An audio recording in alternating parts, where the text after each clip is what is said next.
It was the best of times, it was the worst of times. Many investors have been stunned after technology innovator Nvidia's stock has declined almost 8% following its better-than-expected earnings report. Such glowing reports usually send a company's stock higher. What's happening? I'll tell you. I've seen this before. When I began in the industry in 1992, Walmart was the hot stock. It was expanding, going into towns and cities, showing the true benefits of scale economics where buying in bulk and passing the savings on to consumers was working. The company was flawlessly executing. Top and bottom line results improved year after year. Small businesses used to hate Walmart then, complaining it was forcing them out of business. It was a crazy time in that regard. Between 1990 and 1998, Walmart's earnings per share compounded strongly from the high teens to the low 20% range annually.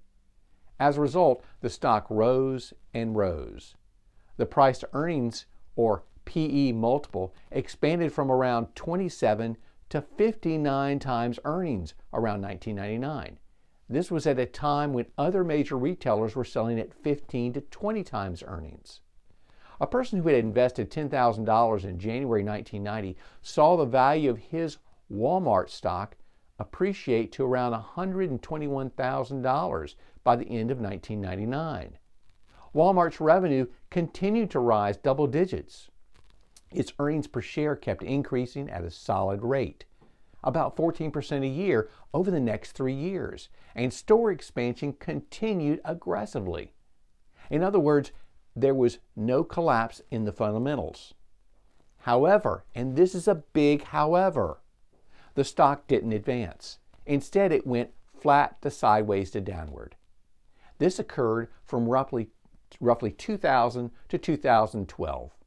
I remember this vividly as clients called me complaining about their Walmart stock. Quote, how is it going? It's not going anywhere. And how they wanted something that would move, end of quote.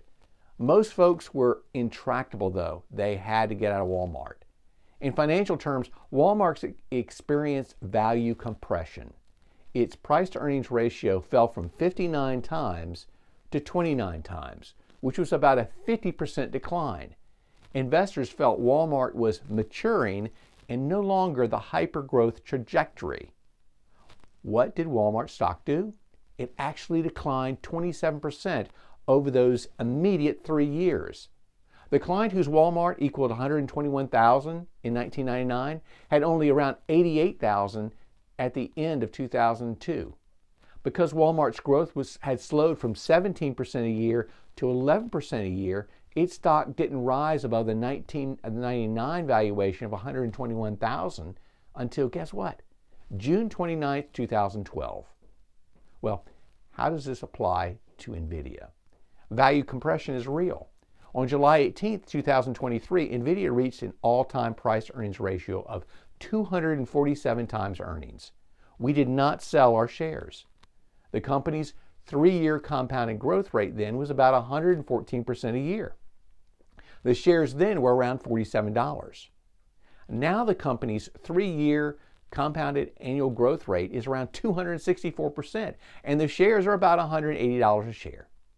Our decision to retain the shares was a wise one. But what about now?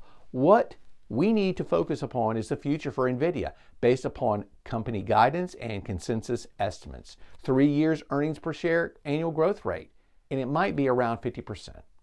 Okay, so generally when a growth is strong but not untouchable for a company, if margins are high, if a competitive advantage exists, and if good growth visibility within 2 to 3 years seem achievable, and a company that has a 50% growth rate, that company ought to be able to trade in a band of 40 times to 70 times earnings.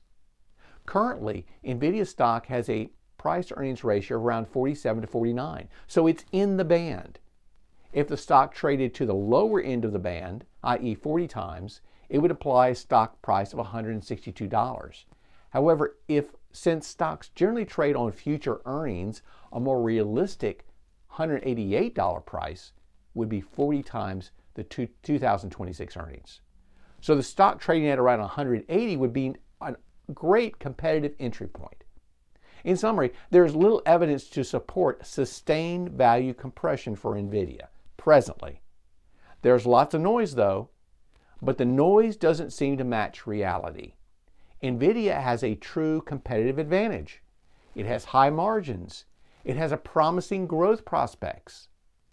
If things change materially negative though, then and only then would I have to reevaluate my position in the company. Oh, by the way, the guy who had $121,000 in Walmart at the end of 1999, well, it's now worth about $672,000. In the end, despite the value compression of over 10 years, holding Walmart shares has made him quite a lot. If you have concerns about your portfolio, give us a call at Armada Advisors where we are charting a better course.